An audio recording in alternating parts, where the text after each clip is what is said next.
Assalamualaikum warahmatullahi wabarakatuh. Saya dari 12 IP1 akan menjelaskan organisasi regional di bidang politik militer dan di bidang ekonomi.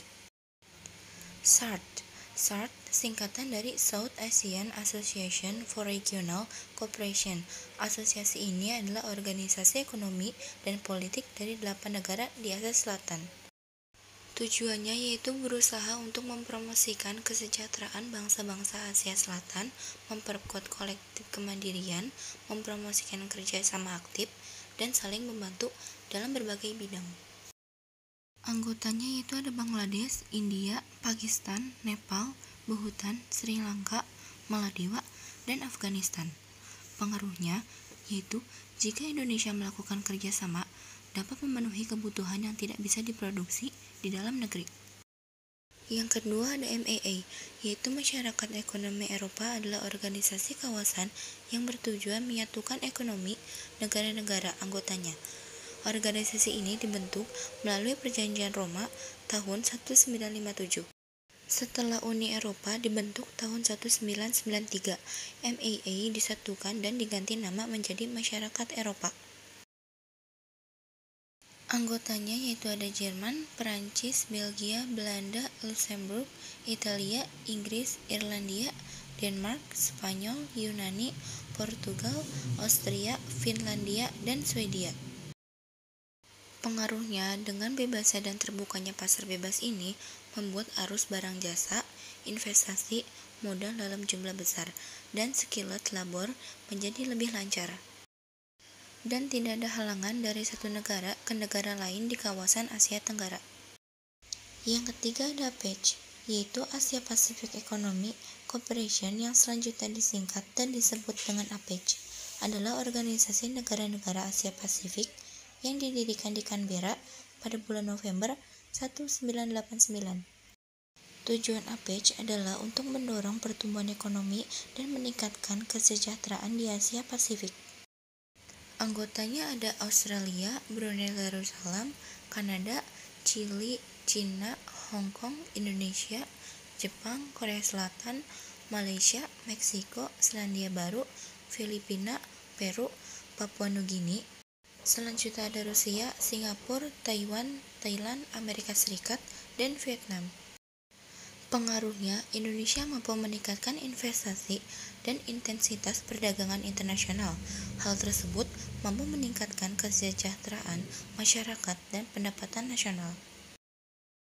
AFTA adalah bentuk kebijakan mengenai kesepakatan antara negara anggota ASEAN untuk membentuk wilayah zona perdagangan bebas. Tujuannya untuk menjadikan kawasan ASEAN sebagai tempat produksi yang kompetitif, sehingga mampu membuat produk-produk ASEAN memiliki daya saing kuat di pasar global. Saat AFTA dibentuk pada tahun 1992, anggota ASEAN baru terdiri dari 6 negara, yaitu Indonesia, Brunei, Malaysia, Filipina, Singapura, dan Thailand. Sebanyak 6 negara ASEAN itu termasuk Indonesia. Pengaruhnya yaitu pengaruh positif. Bergabungnya Indonesia dalam AFTA adalah Indonesia dapat lebih leluasa untuk mengembangkan kegiatan ekspor ke negara-negara di kawasan Asia Tenggara. North American Free Trade Area atau NAFTA merupakan perjanjian perdagangan bebas yang dibentuk oleh 3 negara di kawasan Amerika Utara. Negara tersebut adalah Amerika Serikat, Kanada, dan Meksiko.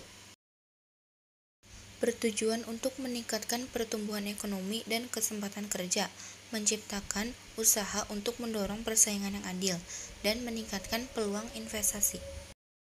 Pengaruhnya yang pertama, memperbesar jangkauan pasaran ekspor Indonesia di negara-negara anggota NAFTA.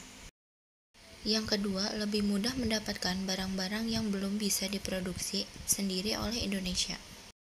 Dan yang ketiga, lebih mudah masuknya para investor-investor dari negara anggota NAFTA. CAFTA, yaitu Perjanjian Perdagangan Bebas Amerika Tengah Republik Dominika, adalah sebuah perjanjian perdagangan bebas antara Amerika Serikat dengan negara-negara di Amerika Tengah.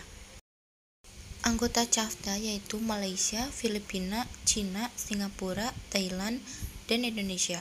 Pada tahun 2012, Brunei Darussalam, Myanmar, Vietnam, Laos, dan Kamboja. Tujuan dibentuknya CAFTA adalah mewujudkan kemajuan perdagangan antar negara anggotanya. Keberadaan CAFTA memiliki beberapa ketentuan, yaitu perdagangan jasa lintas batas, jasa keuangan, dan investasi. Pengaruh dampak positif dari CAFTA untuk Indonesia adalah harga produk barang dan jasa semakin murah karena penghapusan bea masuk, meluasnya pasar ekspor dari komoditas Indonesia. Selanjutnya di bidang politik militer, yang pertama ada NATO. NATO singkatan dari North Atlantic Treaty Organization, didirikan 1949, adalah aliansi militer dari 28 negara Eropa dan Amerika Utara. Markas besar NATO berada di Brussels. Beberapa negara anggota asli NATO adalah Kanada, Denmark, Islandia, Luxembourg, Belgia, Prancis, Italia, Belanda, Inggris Raya, Amerika Serikat, Portugal, dan Norwegia. Tujuannya NATO adalah untuk menjamin kebebasan dan keamanan para anggotanya melalui cara politik dan militer. Pengaruh NATO terhadap Indonesia adalah untuk mendapatkan bantuan serta kerjasama, khususnya dalam bidang pertahanan dan kerjasama bilateral dengan anggota NATO. Yang kedua, ada Pakta Warsawa. Pakta Warsawa secara resmi dikenal sebagai perjanjian persahabatan, kerjasama, dan bantuan bersama, adalah aliansi militer negara-negara di blok timur di Eropa Timur. Anggota Pakta Warsawa yaitu ada Polandia, Albania, Bulgaria, Cekoslovakia, Hungaria, Jerman Timur, dan Rumania. Tujuan utamanya yaitu keinginan Uni Soviet untuk mempertahankan kendali atas kekuatan militer di Eropa Tengah dan Timur. Salah satu pengaruh Pakta Warsawa bagi Indonesia adalah ketika terjadi perebutan Irian Barat tahun 1962, peristiwa tersebut terjadi dalam masa demokrasi terpimpin. Yang ketiga ada CENTO, Central Treaty Near East Organization atau CENTO, merupakan aliansi pertahanan dan keamanan di wilayah Timur Tengah dan dibentuk pada tanggal 24 Februari 1955. Anggotanya yaitu Irak, Turki, Iran, Inggris, dan Pakistan.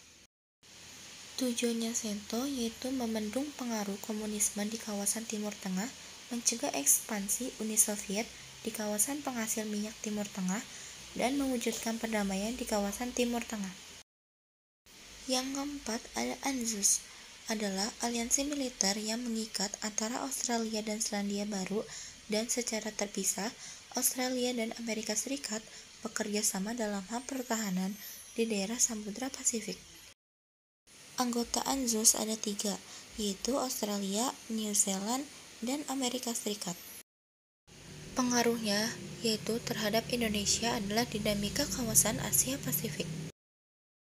Yang terakhir ada SEATO, adalah organisasi pertahanan regional untuk membendung pengaruh komunis di kawasan Asia Tenggara, yang dibentuk pada tanggal 8 September 1954.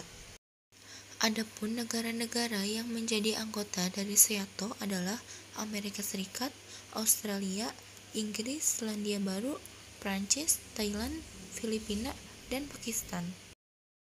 Tujuan organisasi ini untuk mencegah berkembangnya pengaruh komunisme di Asia Tenggara. Pengaruh terhadap Indonesia. 1. Bahaya laten komunis di Indonesia sudah tidak ada. Yang kedua, SEATO tidak sesuai dengan politik luar negeri bebas aktif. Dan yang ketiga, Indonesia sudah tertarik pada keanggotaan.